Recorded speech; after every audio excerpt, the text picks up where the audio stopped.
Good morning and welcome to the Bible Speaks. I'm Rachel Brooks and I'm glad to be with you here today on this Wednesday for a very short message.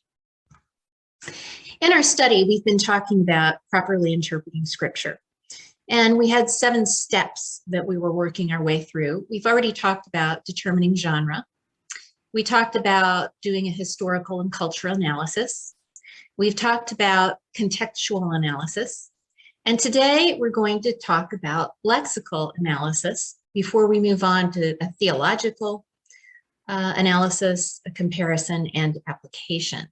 So we're on step 4 today, lexical analysis. Lexical analysis is looking at individual words and how they are put together.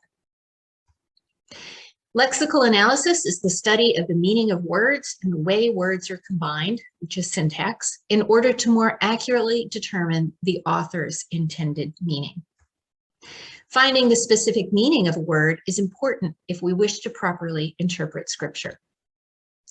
Although words may take on a variety of meanings in different contexts, a word has only one intended meaning in any given context. Let me give you an example. If I were to say to you, he is green, you don't know what that means. It could mean he is inexperienced. It could mean he looks sick, or it could mean he is envious. And so we have to look at what's around this word in order to determine the correct interpretation. Let's say that I'm having a baking day and I say, done. You don't know if that means I'm done. My baking task is completed, or I'm done in, meaning baking has made me tired, or the cake is done, meaning the cake is completely baked. Again, done can mean any of these things, but we have to look at what's around the word in order to determine the meaning. As well, words can be used literally, figuratively, or symbolically, and this is true throughout the Bible. Even if we only look at the words that Jesus speaks, we see that he uses words literally, figuratively, and symbolically. When Jesus spoke to the man he had just healed, he said, "Get up and take your mat." And he meant this quite literally. Jesus was speaking to his disciples and he said, "I am the bread of life," as he broke bread. In this case, this is metaphorical language, it's figurative.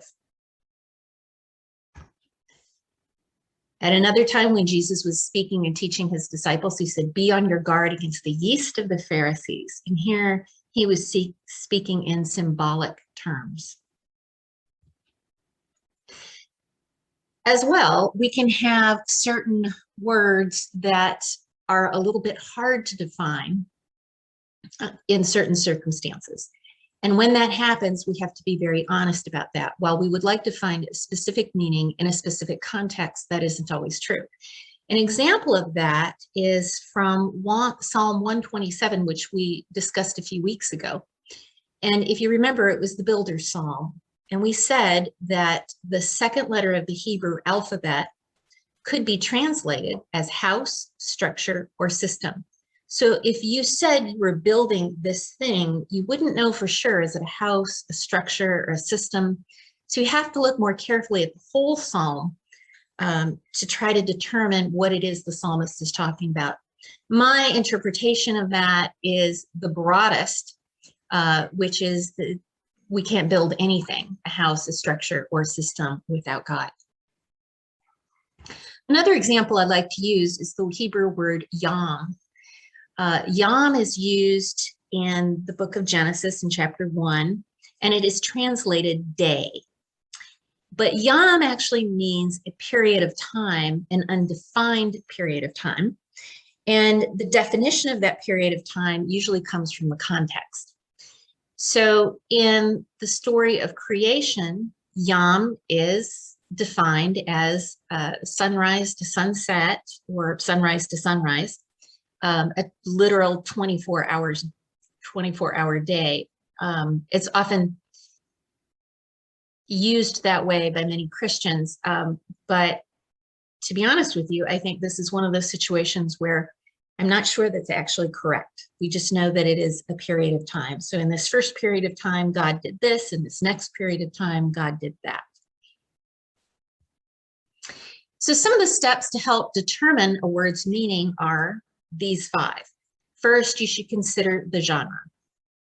Obviously, if you're dealing with a psalm or a proverb, there might be some figurative or metaphorical language here. For instance, in the Proverbs, we talk about Dame Wisdom and Dame Folly. And that's poetic. It's not really a woman named Folly and a woman named Wisdom. We need to consider the theme or the topic at hand. We need to identify natural divisions in the text. And in the past, we spoke about how the verses and chapters came to be in Scripture. And so what we need to make sure is that we're not just using those, but we're really using our brains and thinking. Is there a natural division here? Are we moving on to a new topic, or are we not? We need to identify connecting words, the words around the word that we're looking at. And then, in other words, we need to look at the words around the word being examined, and we need to look at the words that connect those words. And is a connecting word, for instance. Although words may take on a variety of meanings in different contexts, they have only one intended meaning in any given context. And if we wish to interpret Scripture correctly, we must try to find that specific meaning. That's all I have for you this Wednesday, so I'll see you Sunday.